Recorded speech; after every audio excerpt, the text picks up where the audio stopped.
Hello, and welcome to the History of Africana Philosophy by Chike Jeffers and Peter Adamson, brought to you with the support of the King's College London Philosophy Department at the LMU in Munich, online at historyofphilosophy.net. Today's episode, Fertile Ground, Philosophy in Ancient Mesopotamia.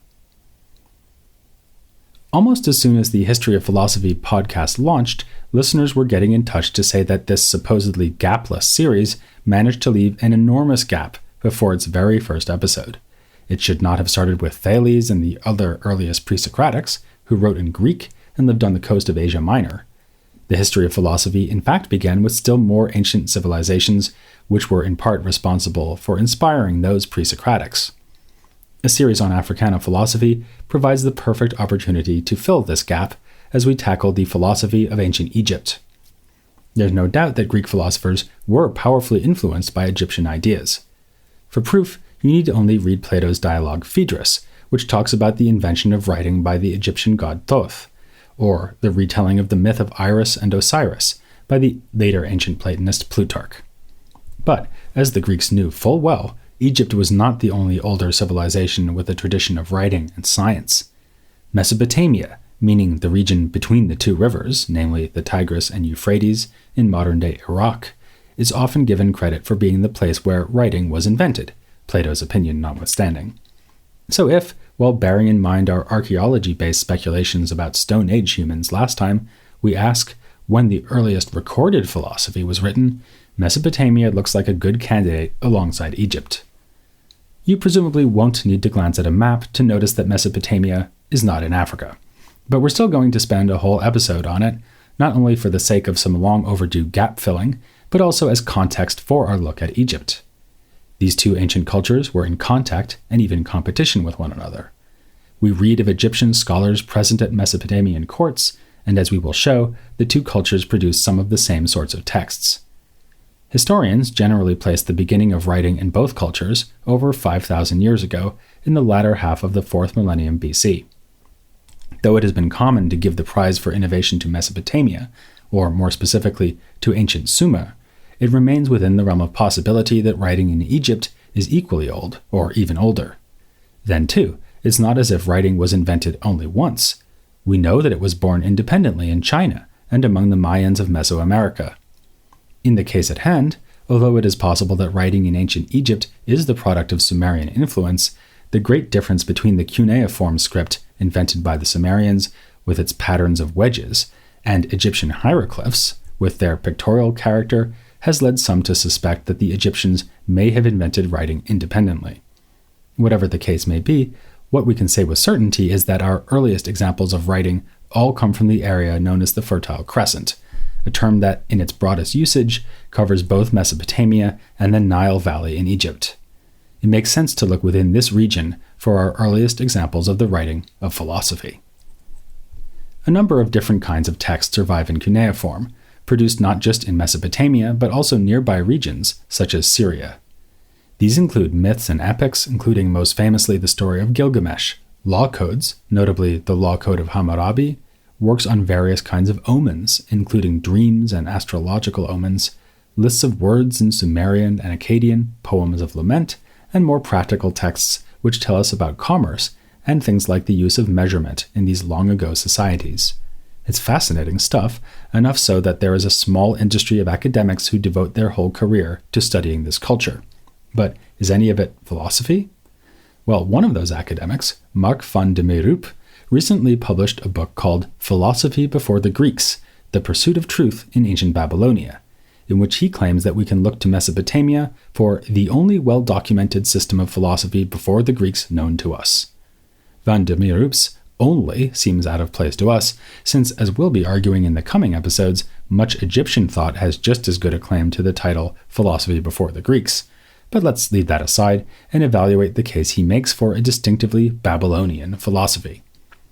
He moves through several of the textual genres we just mentioned, beginning with what seems least promising, lists of words. At first glance, at least if the person doing the glancing can read cuneiform script, the clay tablets on which these lists are recorded might look like the homework of students who were learning to write or studying for a vocabulary quiz. but this is to underestimate the ambition of the scribes who noted down these words. For one thing, even the preserved number of tablets runs into the thousands. The original number of tablets must have been staggering. For another, we need to know that Sumerian died out as a living language long before it died out as a written language. Beginning in the first half of the second millennium BC, it served a purely literary purpose, like Latin in medieval Europe. Thus, the tablets were guides to usage for speakers of Akkadian, not native Sumerian speakers. Finally, there is the comprehensiveness of the word lists. Van de Meerup notes that they seem to have been trying to record all known Sumerian words, and some more words besides that were simply invented by the scribes. As he puts it, the aim was to keep together the entirety of Sumerian and Akkadian wisdom, and lexical texts were an integral part of that encyclopedic project. He next moves on to two other kinds of lists which record omens and laws. Omens were sometimes based on observations of the heavens. For instance, if at Venus's rising the red star enters into it, the king's son will seize the throne. But they could also be in every sense of the word mundane. A medical man might infer the likely fate of his client based on objects seen in the street on the way to the sick house. Van de Meerup emphasizes that the entries in these texts always have an if-then structure, which is shared by the Babylonian law codes. Thus, just as if Venus rises, then the king's son will stage a coup, so Hammurabi writes, if a man commits murder, then they shall kill that man. This structural similarity is a clue to a deeper parallel.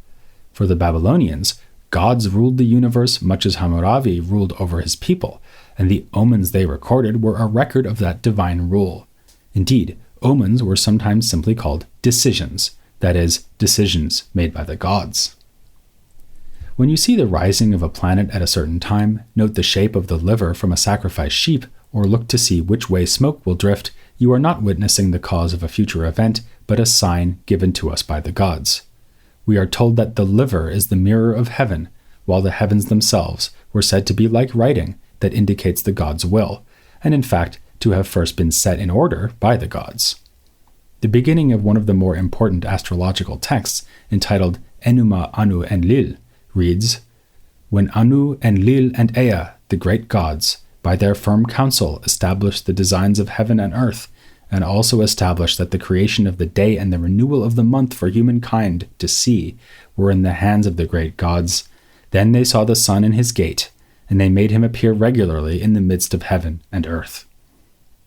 All this suggests that the Babylonians saw strong parallels between divine and human justice, even if they also frequently spoke of their gods as willful and unpredictable sources of unprovoked misery in the form of plagues and other natural catastrophes. Moreover, and this is really Van de Meerup's driving concern, the lists of words, omens, and laws are all contexts to operate within the logic of systems of signs. We already mentioned that invented words appear in the vocabulary lists. He argues similarly that a law code like Hammurabi's was not really used in concrete legal situations, and that the omens were not based on actually observed events. Rather, the scribes were led by the internal logic of language, by intuitive reasoning and wordplay. This interpretation is perhaps strongest when it comes to the question of celestial omens. Here, Van de Meerup's judgment is echoed by Francesca Rochberg, an expert on this topic. She too points out that the listed omens include signs that cannot possibly have been observed by the Babylonians. We are told, for example, what it means when the sun comes out in the middle of the night. Though unbeknownst to the scribes, this omen actually is possible. It signifies that you live in Scandinavia. Van de Meerup's conclusion is that the scribes were above all concerned with the play of meanings between linguistic signs, an interpretation which has the Babylonians not so much anticipating Plato and Aristotle by 1 millennium as Jacques Derrida by 3 millennia. Whatever we make of this, it is worth marking a distinction that Van de Meerup typically glosses over: the difference between writing that takes an explicit stance on a philosophical issue and writing that only implicitly suggests such a philosophical stance. He says at one point that Hammurabi's code shows that he knew truth, and we should thus read it as a work of epistemology. But this is surely an exaggeration, or, to put it more bluntly, a mistake. A work of epistemology is not one that gives the reader to understand that the author has knowledge, or even has certain views about the nature of knowledge, a work of epistemology is a text that directly and explicitly raises and answers the question, what is knowledge? Nothing in the Babylonian written record seems to challenge Plato's claim to have been the first to write such works in dialogues like the Meno and Theaetetus. Van de Meerup is closer to the mark when he elsewhere writes of the underlying epistemological principles of the texts he studies. The scribes do seem to have assumed that homonymy between two Sumerian words reveals a sympathetic connection between the things that the words signify, and that laws are an expression of justice and wisdom, more even than they are a practical guide to judges. Such assumptions are not stated outright, and certainly not established by argument, but they are nonetheless ideas that should interest the historian of philosophy. We would also contend, however, that Van de Meerup makes things more difficult on himself by passing over products of Babylonian literature that are more obviously philosophical in nature. As with the Upanishads of ancient India and the works of Plato in ancient Greece, so some of the more intriguing works of the Babylonians come in the form of dialogues. Consider, for example, the instructions of Supe Ameli, which is also known by the words that open the text, Sima Milka, meaning hear the advice. Here a father, the Supe Ameli of the title, gives advice to his son, much of it quite straightforwardly practical in nature. The son is advised to stay out of taverns, for example, and advice is given about where to dig a well within your field in order to avoid others mooching off you. If this were a normal instruction text, a standard entry in a genre found in both ancient Mesopotamia and ancient Egypt, the end of the father's advice would be the end of the work. But in this case, the son talks back, and what he says puts into question the very point of the father's advice.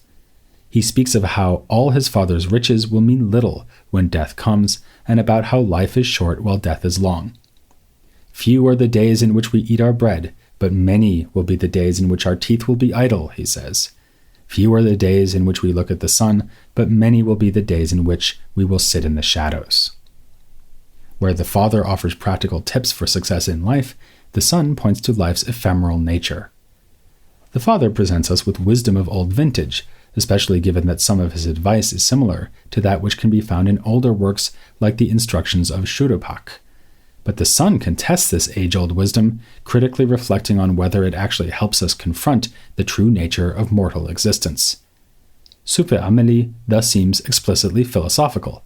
It raises fundamental questions about how we ought to live, and indeed which values we should even prioritize as we seek to answer that question. Another interesting work in dialogue format, featuring critical reflection on the meaning and value of life, is known as the Babylonian Theodicy. The word theodicy was invented by the early modern German philosopher Gottfried Leibniz to refer to attempts to deal with the so-called problem of evil. How can we reconcile the goodness of an all-knowing and all-powerful God with the existence of evil in the world? In the Babylonian Theodicy, we have a dialogue between two friends, one of whom is complaining about hardship he has suffered. The sufferer asserts that devotion to the gods has not secured him well-being, bitterly adding that others in society experience great success despite their lack of piety. His friend, on the other hand, defends the justice of the gods and the importance of showing them due respect.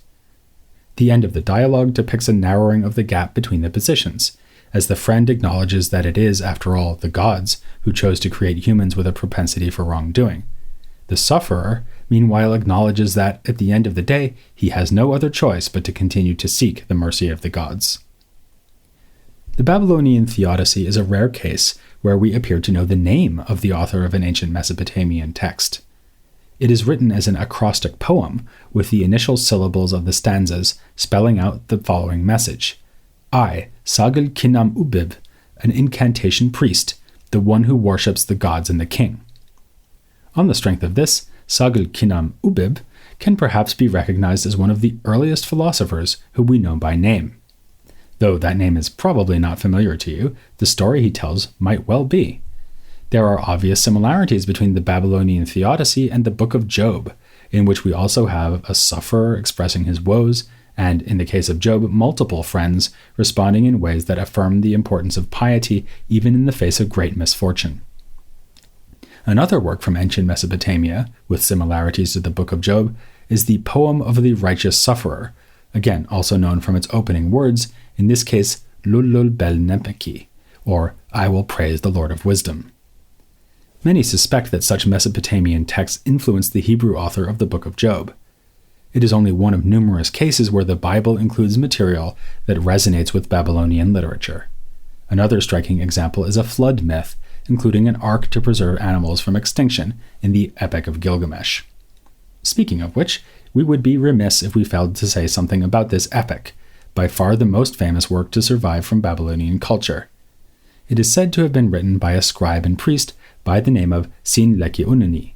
But assuming this is true, compiled would be a more appropriate word than written, since the Akkadian version we have evidently draws on earlier myths, much as the Homeric epics and the Mahabharata took respectively from older Greek and Indian oral culture. As with those texts, a sign of its distant origins in oral culture is the repetition of catchphrases and whole passages, which would have made the poem easier to memorize. Unfortunately, the text is not preserved in its entirety. It is known from disparate clay tablets which do not present a continuous or complete narrative and are illegible in parts, so it's pretty far from being a history of Gilgamesh without any gaps. Still, the broad outlines of the story are clear. Gilgamesh is an unjust ruler who is brought to see sense through divine intervention, when a peer and ally is made for him by the name of Enkidu. Gilgamesh and Enkidu have a series of adventures, with Enkidu traveling as far as the underworld at one point. As with the story of Noah and the flood, Homer's depiction of Odysseus traveling to Hades seems to be anticipated here by Sin-Leqi-Unni and his sources. As that part of the epic suggests, a major theme of the whole epic is death. Gilgamesh movingly laments the eventual passing of Enkidu, and the story also features a quest in search of the secret of immortality. By the standards of Van de Meerup, the epic is a work of epistemology, since it belabors the theme of privileged knowledge already in its opening lines, referring to Gilgamesh as one who gained complete wisdom, found out what was secret and uncovered what was hidden, and brought back a tale of times before the flood. From the many other themes of philosophical interest that we could pick out from Gilgamesh, we'll focus just briefly on the political and anthropological ideas suggested by the material preserved on the first tablet. As we've said, Gilgamesh is initially presented as a tyrant, over-demanding of military service from his subjects' sons and of sexual service from their daughters. Of course, the behavior of Gilgamesh is itself a cautionary tale for any potentates among the poem's audience, and is implicitly contrasted to the example of the gods, who mercifully respond to pleas for intervention. Then comes the scene in which the goddess Aruru takes a piece of clay and creates from it Enkidu, who is described as follows. His whole body was shaggy with hair. He had a full head of hair like a woman. He knew neither people nor settled living. He ate grasses with the gazelles and jostled at the watering hole with the animals. As with animals, his thirst was slaked only with water. Gilgamesh hears of this wild man and realizes that in order to be domesticated, Enkidu has to be brought into contact with a woman. Sexual congress will initiate him into the world of human society. This tells us something about Babylonian gender politics and also something of how they saw the border between animal and human. Only once he has mated with a woman, groomed himself, and eaten prepared food and drink is Enkidu considered to be properly human. In fact, better than that, he is pronounced to be like a god.